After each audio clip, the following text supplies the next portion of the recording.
Hey. Hey, how good about to that? see We're you. rolling. Good Long seeing time you. no see. Yeah. Since yesterday. I know. It's been a long time. All right. We're over here at John L. Scott Tacoma North, and Yes, we're we back are. at it once again this month. It is April 2026, mid-month. Yep. And today we're going to talk about 5 sort of inside industry intelligence, kind of deep diving into things that are happening transactionally in our industry. And I'm going to try to keep it really kind of topic to topic so that we don't kind of go all over the place. Right. Because these are really important things that I think we need to talk about that are happening in the industry that maybe buyers and sellers aren't aware of until they're in the thick of it. Correct. Right? Yep, absolutely. And so the first one I really want to talk about, and it kind of, and then we'll talk about our opinion about it too. Sure. We'll just lay it out first, okay? Right. The first one is, okay, I'm going to set the table. We represent a buyer. Right? Okay, yep. And we're in a purchase and sale, and we've we've made a great offer. Yep. And we're great buyers. Yes. And we've done our inspection, and our appraisal is done. Our earnest money is there. Our financing is all solid. So everything's moving along. Everything's moving Yeah. along. We've done everything that we said we would do. Yep.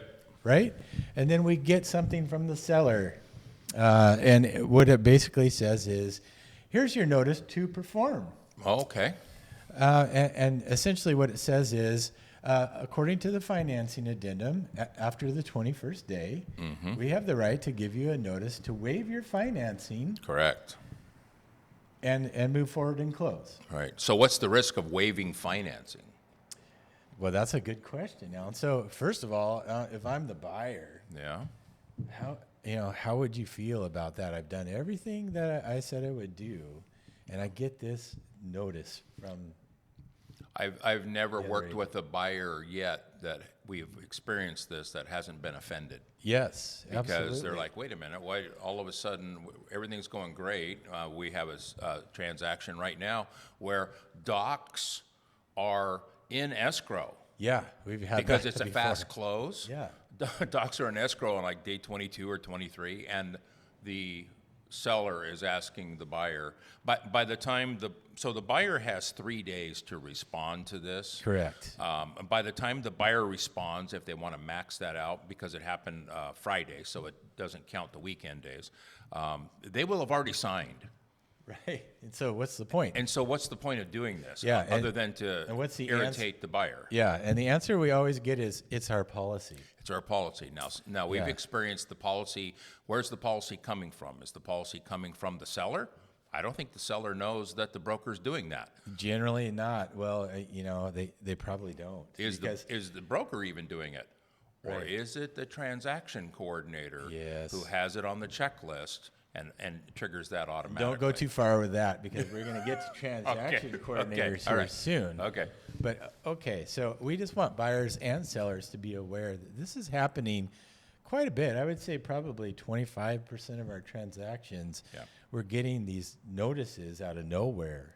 So I would say if you are a listing broker and this is a policy that you like, because let's face it, this is one of the times that the seller has some leverage in the transaction.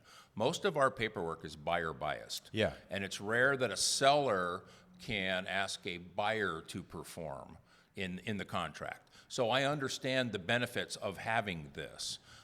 But Sure, it's a hammer when you need to use oh yeah, a hammer, but exactly. But we don't always need to use a hammer. No, sometimes we need a feather. yeah, a feather. Exactly right. So if you're a listing broker and you prefer to do this as a matter of your business practice, my recommendation would be you tell the buyer broker that right at mutual acceptance. Oh, by the way, as a matter of policy, we always ask sellers to waive their financing on after day 21. That's what you call future pacing, right? Yeah, Yeah. when we send this to you, don't be offended. I don't want your buyers to be offended, but we always do this as a matter of practice. And the important part there is then to tell your clients, Yes. hey, this is going to come up. It's just a matter of It's going to come their up, and policy.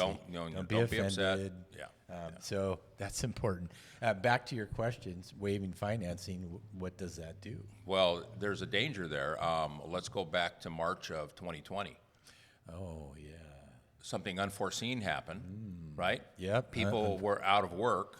and loans stopped for a Right. lot of people. Right. So something unforeseen can happen. If you still have a week or two before closing and you're asked to waive your financing, you really need to think about that Because by waiving it, you're also waiving your right to get your earnest money back. correct. 'Cause If you can't something say- happens with your financing, you don't have that protection. So, so you really have to weigh where you're at in the transaction and whether or not it makes sense. Now, if the buyer says, no, I'm not going to waive my financing, the seller isn't automatically required to terminate the agreement. The seller may ask to do this, and the buyer says no. The seller may still decide to play ball. Yeah, Right? it's a poker game. At But that why point, would you right? pull that trigger in the first place? Exactly. So think about it from a psychological standpoint, what it does to a transaction. I always use the example of it doesn't matter how good the meal is, doesn't matter how good the drinks are, the appetizers are, the entree is. If the dessert sucks, you're always going to remember the dessert sucked at that restaurant. Right. And so the punctuation at the end of the sentence matters. And this is oftentimes the last thing that resonates with a buyer. So you need to think about it.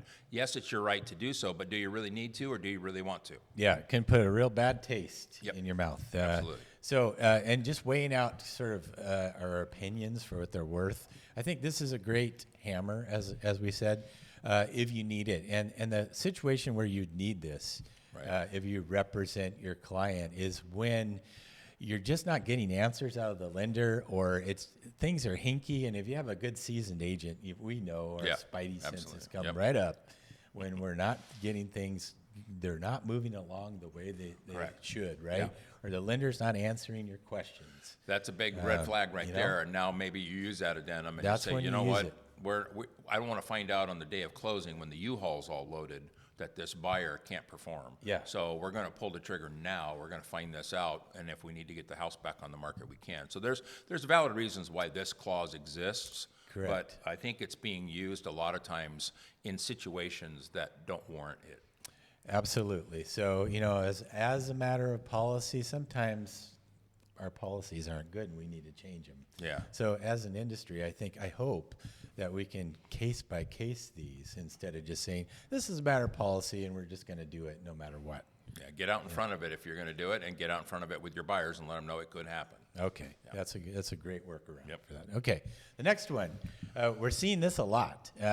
There's an addendum called the Evidence of Funds Addendum, and it's sort of made for mostly cash buyers. That's originally what I it's think for. originally that was the intent. Yeah, so if you're a cash buyer and you're saying, I'm cash, I'm going to close in 3 weeks, then this addendum basically says, show us. Yeah. Show us your money. Show us some proof, because if you're financing, we have a letter from the lender. Right. I've talked to a lender. The lender says, yep, they're all approved, ready to go. So we're good. But if you just tell me you're a cash buyer, well, okay, can you prove it? Prove that. Do you have that money? And how accessible and ready to go is that money?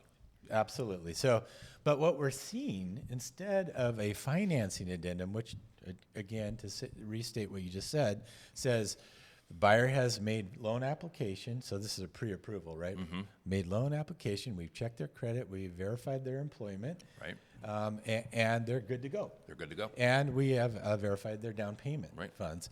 They're using this instead of the financing addendum. Yeah. Right? Which also has a lot of other clauses that protect the buyer in case of a low appraisal, et cetera, right? Right. But this is being used instead. Yeah. Or on top of even sometimes.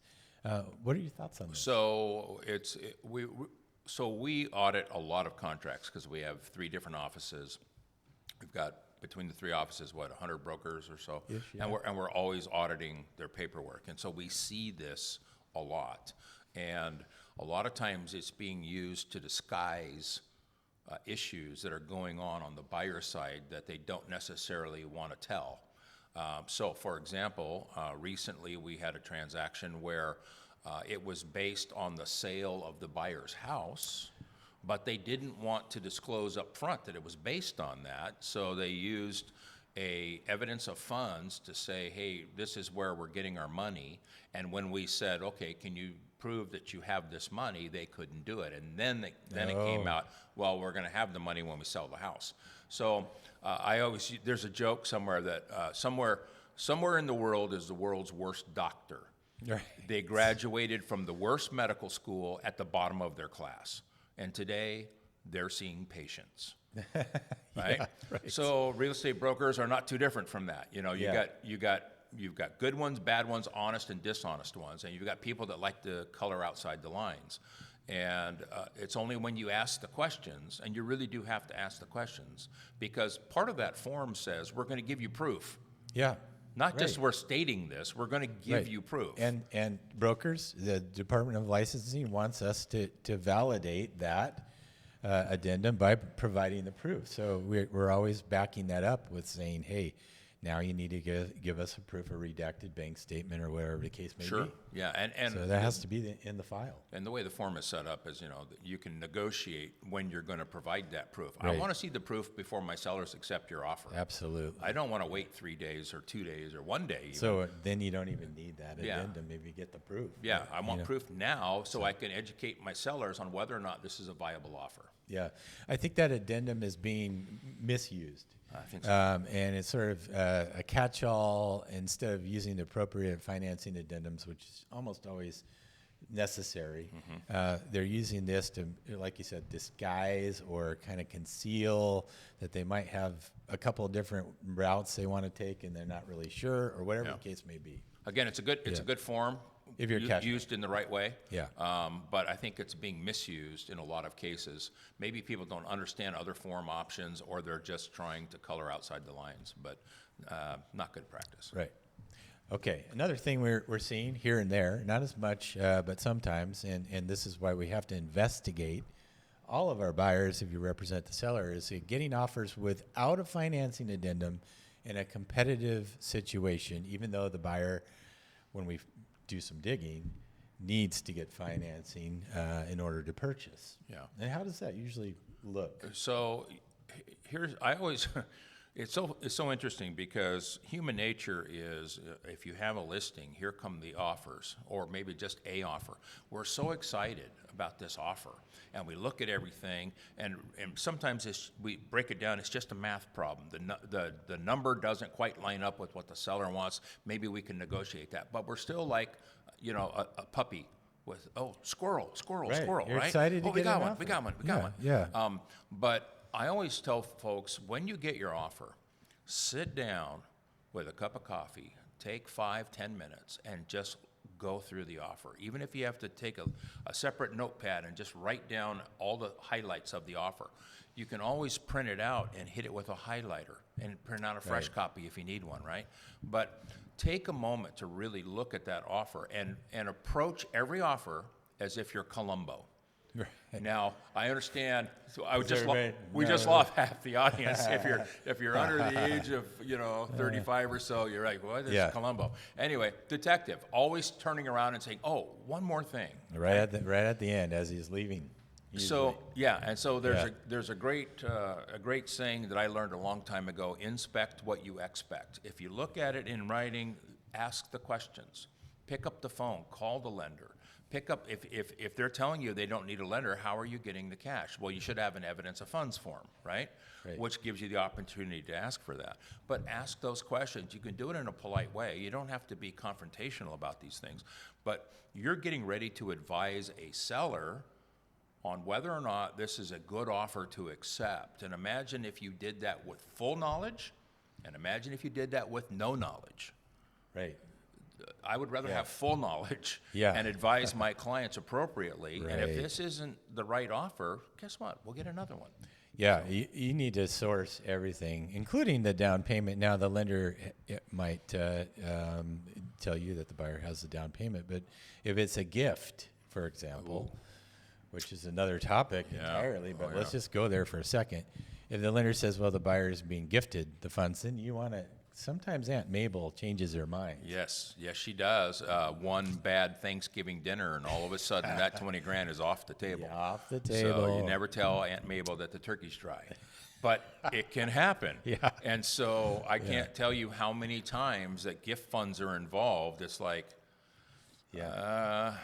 are they going to be there when it's time to close? Yeah, so and if you represent your seller, you might want to say, hey, we want those funds deposited before we accept the offer. You can do that. The cleanest way is to have whoever's providing the gift funds wire the funds to escrow.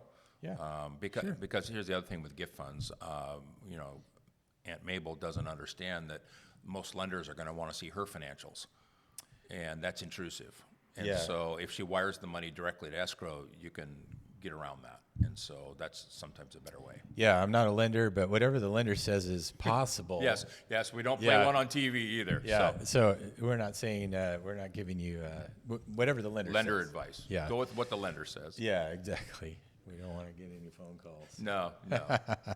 Okay, let's talk about one of my favorite subjects right now, especially in some parts of the market. Believe it or not, in some parts of the market right now, despite what you hear on the news, we're in very competitive situations. And Market is brisk. very brisk, especially, parts of King County, North Tacoma, University Place, lots of areas with multiple offer situations, okay? And so what we're seeing is if you're a buyer, don't be surprised if, let's say, the home comes on the market on Thursday. There might be an offer review date, which means we're not going to look at any of the offers until next Wednesday. Yeah. What do you think that's for, Alan? Well, I think that's for the opportunity to expose the property in the maximum way, so we can do all our open houses if we're doing open houses. Right. We can show it to the maximum number of buyers. We can obtain as many offers as possible, and then we can pick the best one. That's probably the intent of that whole purpose. Right? Right. So if you represent a seller and you price a property accordingly, right? I don't think it would be good for a overpriced property or a property in poor condition that is also overpriced. But if it's priced well in good condition, you're going to see a lot of this. Yeah, in hot spots. The tricky part about this, the offer review date is, and we're pretty good about telegraphing this up front. The seller can choose to accept an offer at any time. They don't have to wait until that offer review date. And this is the tough part if you represent a buyer and you're like, okay, the review date's next Wednesday, and then all of a sudden on Sunday the house shows up pending. Your buyer calls you and says, hey, what's going up? on? Well, I thought we were waiting till Yeah. Tuesday to write the offer, because generally most agents hold off until the day that it's due because they don't want their offer played against all the other ones. Yeah, I think, I've experienced it on both sides of the table in all kinds of ways. I think if you're going to submit an offer on a property, you're always worried that, well, if we submit our offer, the listing broker and the seller are just going to use our offer as leverage against other offers, right? Well, the truth of the matter is if you get in a multiple offer situation, that's going to happen anyway. Yeah. So if you see a property and there's an offer review date of, let's say, Wednesday, call the listing broker, ask them how firm they are. But I wouldn't wait until Wednesday morning to send my offer in. If you know your clients are serious about the house, I would send the offer in and I would get the ball rolling so you don't lose out. That's going to be controversial, Al. Oh, I know. Like I said, success is based on good judgment. Good judgment is based on experience, and experience is often based on bad judgment. Okay? Right. I've experienced it both ways. We've got a lot of experience. And Al. the last time that I was holding an offer and the listing went pending, because guess what? The listing broker isn't going to call you. No. They're not going to call you and say, by the way, we're taking it pending Unless tomorrow. unless they're good ones. And I have a great story about a local broker that I was involved in this sort of situation. She was great about communicating. Okay, good, good. Well, she's not everywhere. No, yes, she is not. So shout out, Shannon. You're a good broker. Yeah, I've just learned through experience that I don't want to lose out never having a chance when, okay, if you're going to use my offer to leverage other offers, then we can always say no. It's not like we're a victim of that. Right. But I just don't want to lose out. So, again, it depends on your communication level with the listing broker. And sometimes it makes sense. Sometimes the sellers are claiming Mount Rainier. They're not going to be back till Tuesday. They need to decompress, and then they'll look at offers on Wednesday. That makes perfect sense. Yeah, that totally makes So sense. just, again, be a detective, ask the questions. Yeah, I see both sides of this situation as being a good thing in certain occasions. If I represent a seller and this is our strategy, then of course. But one thing I would say is stick to your date. I mean, if you're talking to your seller about doing this, let's not shut down everything on Sunday if we're having an offer review date published for Monday. Right. I don't think it's fair to our fellow brokers to do that. Why do you need that many days to, think about it? Or Well, I mean, if you say you're going to have a review date on Monday, don't cut it short. right, stick to it. Yeah. You know what I mean? Yeah. And then leave everybody hanging with their buyers. Yeah. And you have to explain to your buyer that your fellow broker in the industry said they were going to wait till Monday. Yep. But decided on Sunday. I mean, of course, we're going to talk to them about that Sure. anyway, and that's probably part of your strategy of getting the offer in Sure. right away, because that could happen. Exactly. But if we all just towed the line and held that date, then I think it would be better for everybody. Yeah, I like to take the position of, okay, I am a broker, there's another broker, I have a client, and that broker has a client. So there's 4 parties involved here. Yeah. But from broker to broker, I like to look at this as a partnership that, for the next 30 days, we're both trying to accomplish something. We're both representing our own clients, but we're trying to reach the finish line together. How can we do this in the best possible way? And it always comes down to communication. Absolutely. Always comes down to that. Now, different from this is just a standard. We're going to look at all offers as we get them. And then if you're the buyer's broker, you have to understand that they might accept another offer and not call you and tell you. Right. I mean, it's just the way it is. Well, I get a lot of offers on listings, and they don't even call me and tell me they're sending an offer. Yeah, So, yeah, I mean, right. This is not buyers and sellers making these decisions. These are brokers. Yeah. And just the way they run their business. So better communication is always good. Communication is always the answer. Yeah, and you kind of notice that the top performers in the marketplace generally are better communicators, overall. So, we can all do better at that and just, think about this. Yeah, you're trying to get a win for everybody. You want your clients to get the house. You want your clients to sell their house, whichever side of the table you happen to be on. So let's make this easy. Let's just make it painless. Yeah. As much as we can. So. Yeah, so we've seen some successful versions of the offer review date here recently. Unfortunately, I've been on the other side of it with my buyers, and it's very frustrating. Buyers get very fatigued after 2 or 3 of these. Yeah. I remember back to when the market was in a frenzy for the sellers and everything was a multiple offer. We can write up 7 or 8 or 9 offers for a buyer, and by the time they're done, they've just been put through the ringer. Well, and you wait, and then you find out, oh, geez, they took another offer. So, Yeah, very meanwhile, difficult. we should have been out looking at the other houses that popped up over the weekend, but we weren't because had our eyes set on Yeah, this. And right. We're already putting where the play set's going to go. Yeah, and it's a very tough thing. it's an emotional roller coaster. Yeah. So you need to be able to manage it. That's why I love a balanced market. Yeah. When things are when a buyer has a chance and the seller can do well too. Yep, and that's an advantage of kind of where we're at now. We're mostly in balanced markets, but some areas are still super hot. For Some areas, sellers. yeah. It's always local. Yeah, exactly. Okay, our final, maybe saved the best for The last. best for last, my favorite topic. Oh boy, transaction coordinators and just the team structure. Yes, this is so awesome. Where do we start with this, Alan? This has been sort of in the making for, a dozen years, where we've seen these teams come online, which I think is, a way to go for certain brokers. It's a business strategy, right? Yeah. But And there's generally a transaction coordinator involved yes, who and kind of wrangles these teams. so let's talk about the pros of a transaction coordinator. The pros are Now, what is a transaction coordinator for people that well, don't know? so it's somebody that's not involved in the actual negotiations of the transaction, but they're there to monitor everything after mutual acceptance to make sure that deadlines are met, to make sure that things are accomplished in the way that the contract stipulates. Okay. Do they need to be licensed, Alan? or- They do not. Okay. They do not. That's interesting. No, Okay. interesting, yeah. So they can just be, kind of come off the street and. They can, yep, absolutely. They can Here- come in and say, hey, I've got a checklist. You want to hire me? So, Yeah, okay. Again, transaction coordinators there's value there. Of course, Especially yeah. if you're a high-producing broker and you need somebody to watch the timelines after mutual acceptance because you're still out doing business.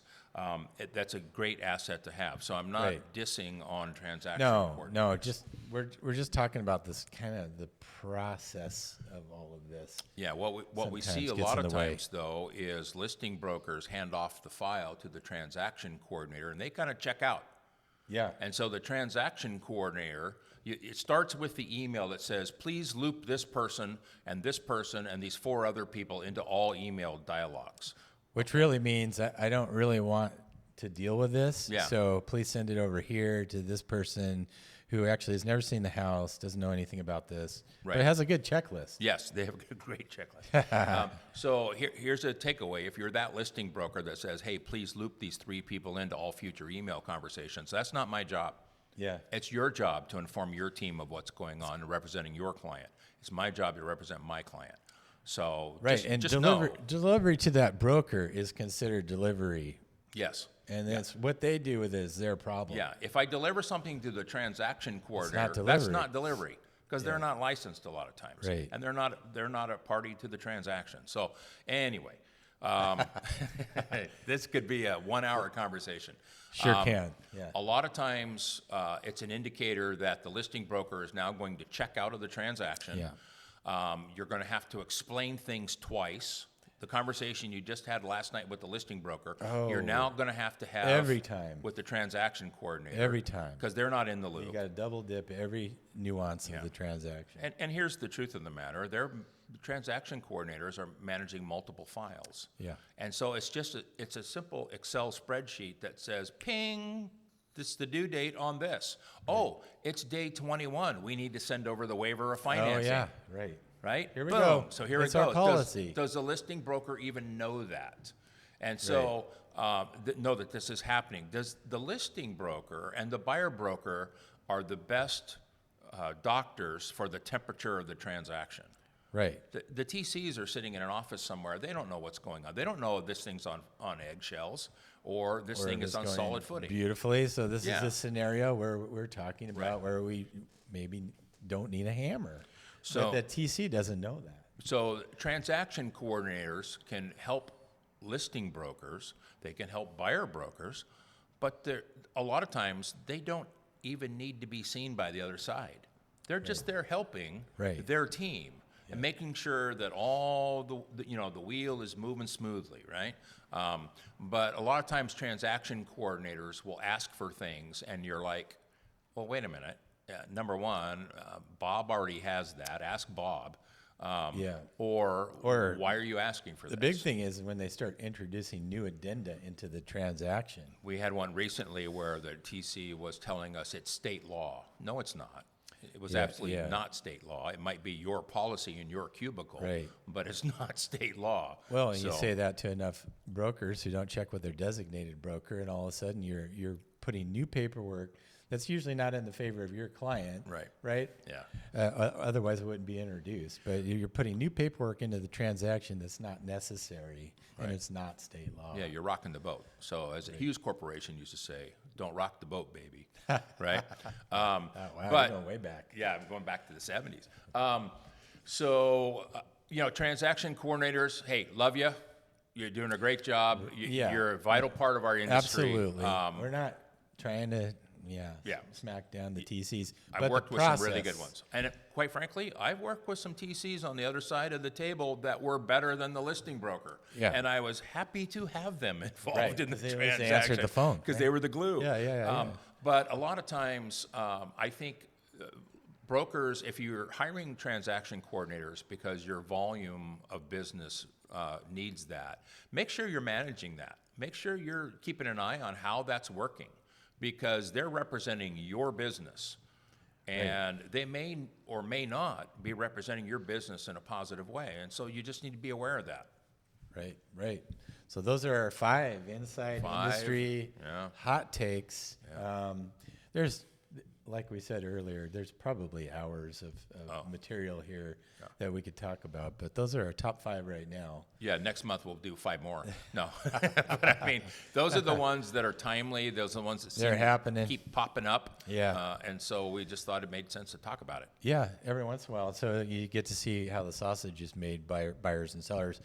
Our real estate brokers, they all know this because they're in the middle of it. But a lot of times, you don't get this information, buyers and sellers, until you're in the middle of it. Right. Because it's a day-to-day thing for us, and sometimes we don't future pace. Hey, this is coming up. You might see this. This might happen. We try to do a good job of doing that, but not all brokers remember, or we get busy, and we forget to say, hey, on day 21, you might see this addendum, even though you're gold-plated buyer, you get this addendum that says it doesn't look like you are, and prove it to me. Yeah. You know? Well, we just try to provide the safety bumpers in a bowling lane. Right, You know, right. these are little bumpers right Right, here, so you can right. keep the ball rolling straight down the middle. Yeah, So yeah. Okay. All right. We'll see you next month. next month. All right.